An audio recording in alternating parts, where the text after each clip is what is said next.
Hello everyone, this is Kip Monty, and this is a montage collection of all the boss fights from Veteran Fungal Grotto. Veteran Fungal Grotto's first boss, Menthala's Fang. Menthala's Fang is a giant spider. She starts off with a couple of resto adds with her, AoE them down, interrupt if needed, and then the rest of the fight is just burning her down while not standing in the stupid. You'll see these red circles pop up with the green mist over them, doing I guess some poison damage. Not very difficult to avoid, but they do stay up for quite a while, so just move her around the room while you're tanking her and make sure your group members don't stand in it.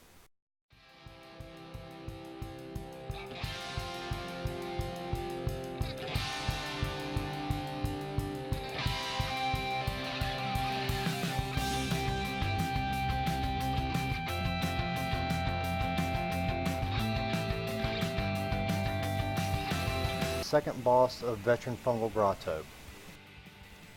The second boss of Veteran Fungal Grotto is much more difficult than the first. She's got two main mechanics that you have to watch out for, and if you're not familiar with these mechanics, this can prove to be one of the hardest fights in the game. The first one you're about to see here, she casts this purple ball at me. It kind of looks like Ryu from Street Fighter casting his Hadouken at somebody, except it's purple. When it hits a player in your group, it causes a link to form between two players in your group. This link is connecting those two people, doing damage to both of them until those two players move far enough away from each other to break that link. So you're going to want to start the fight out having your group set up in kind of a box-like shape around her. That way you're not too close to each other. So when she casts that tether out, you're not having to worry about people getting away as much. As long as your group is halfway paying attention, they should have plenty of time to move apart from each other and not take a lot of damage from that tether ability. It's very important though that your group is paying attention for that tether. Probably want to have somebody in your group calling it out, somebody that's going to be focusing on the boss most of the fight and will be able to see when she's actually going to cast that ability, so your players can already be spacing out and be paying attention to who that's about to get cast on. The second main mechanic in this fight is the slow-moving projectile of death. If you've played other MMOs or RPGs, you've probably seen this mechanic in some shape, form, or fashion in other games. It's displayed in this game by 4 adds appearing around you, chaining you to the ground as this sword slowly moves down towards your body. If that sword reaches you, you're dead instantly. So what your group members have to do is collapse on you and AoE as quickly as possible to get that down. Now, this ability is always going to take place shortly after a tether. So if you're paying attention to the tether, like right here it hits me, we move away, and then bam, here comes the slow-moving projectile of death. Your group should have no trouble reacting in time to put out enough AoE to get those adds down before someone dies. I would suggest saving any ultimates, conserving a little bit of mana and abilities for that part of the fight, because that's the most crucial time, is getting those adds down before someone dies. Also during the fight, occasionally other adds are just going to appear that need to be AoE down. The boss will vanish from time to time. No big deal with either of those mechanics as long as you're paying attention to the tethers and the slow-moving projectile of death. You shouldn't have any issue taking this boss out.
Third boss of Veteran Fungal Grotto, Sirenis the Shepherd. standard operating procedure when you're fighting a boss with multiple adds is generally to burn down the adds and move on to the boss. That is not the case here on Sirenis the Shepherd, the third boss in Veteran Fungal Grotto. In this fight, you're going to want to tank the adds, but burn the boss first. If you kill the adds first, she's going to get a large damage shield, and that'll just make the fight take way longer than it needs to. So burn the boss, then AoE down the adds, and you shouldn't have any trouble with this fight.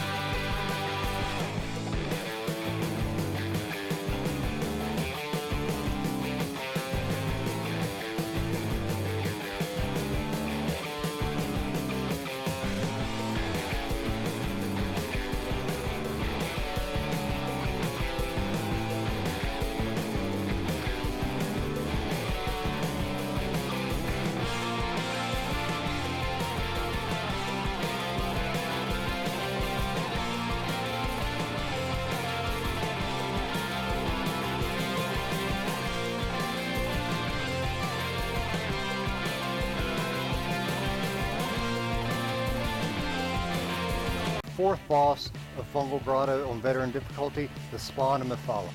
The fourth boss here in Fungal Grotto on Veteran difficulty is the Spaanima, and she is a spider daedra, so you can expect to see some adds during the fight. I'll come back to this beam that you're seeing going across the screen right now, but I'm about to get sucked into a portal. So right about here, she's going to yank me into this portal, and I go into this side room where there's a bunch of adds to kill. Group them up, AoE them down, no real problem with actually killing the adds other than the fact that it took me a minute to find one. So here in a second I'm going to speed it up a little bit while I wander around aimlessly trying to find that last add. Once I find it, then a portal near the front opens up and I'm able to rejoin the rest of my Fist of the Empire group in killing this boss.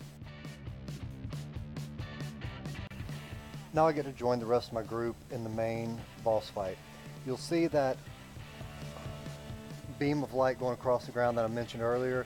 That is an AoE that you're going to want to stay away from. So when you see the beam coming, get out of whichever direction it's going, because it's going to stop shortly thereafter and cast an AoE spell. Completely avoidable as long as you're paying attention, dodge rolling, and of course not standing in the stupid.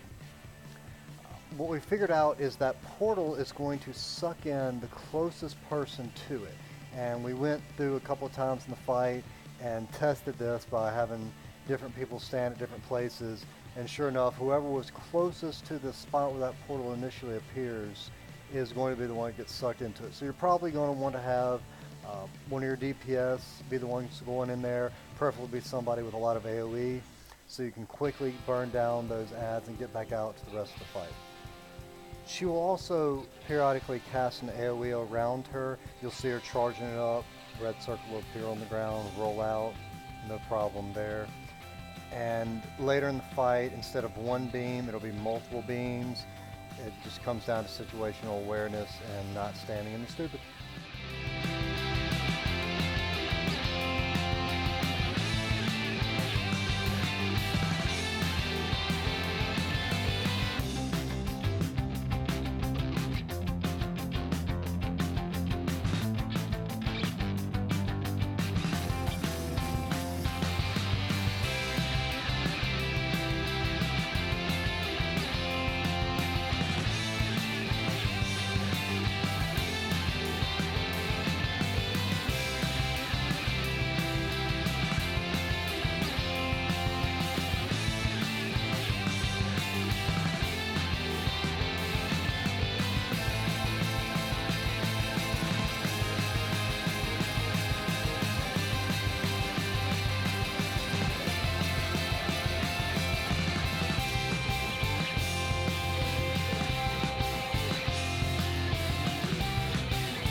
fifth boss in Veteran Fungal Grotto, Gregor Dartdon.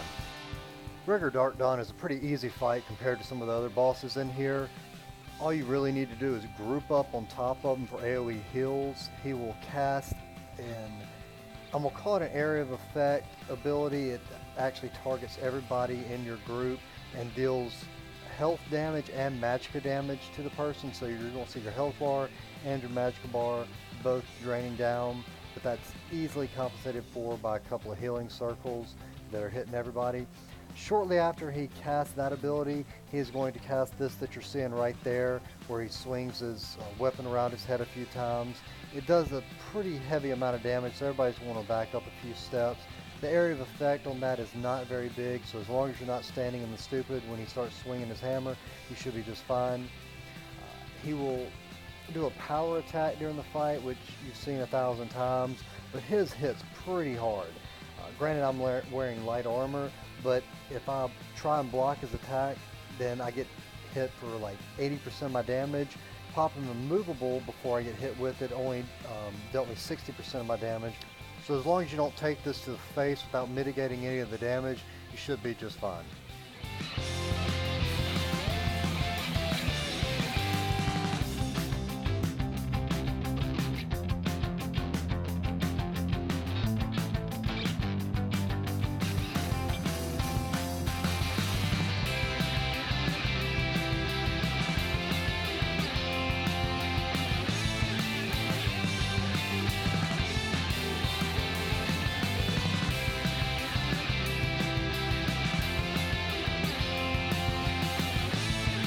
Last boss of Veteran Fungal Grotto, Valla Theron. The last boss here in Veteran Fungal Grotto is a little bit of a odd fight. I think because Valla Theron has some mechanics that are a bit buggy. Now granted, we might not have understood the mechanics perfectly, but it seems there are some glitches in here that make some of the abilities not consistent in their functionality. So I'll go over her teleporting mechanic first, because that one's pretty straightforward. Periodically in the fight, she's going to jump around different players, and the main thing with that is that she's going to drop an AoE circle underneath her that expands into a black pool of death. So you're going to want to place that somewhere away from this bubble you see over here that I'll explain in a minute. So watch when she ports around, see that she puts the black bubble underneath, the black pool underneath her, and notice how we accidentally in this scene right here have it in the bubble over there we're actually trying to protect. The reason we don't want it in that bubble is because when she channels this ability right here that you're seeing, if you run into the bubble, it takes that ability off.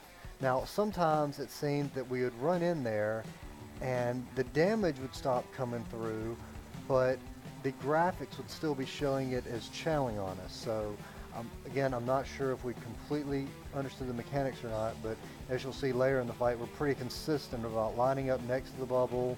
She starts channeling, we run into the bubble to get the channel off of us. It clears most of the time, and then we move out of the bubble so that when she starts teleporting around, she doesn't end up underneath the bubble, placing her circles of death there.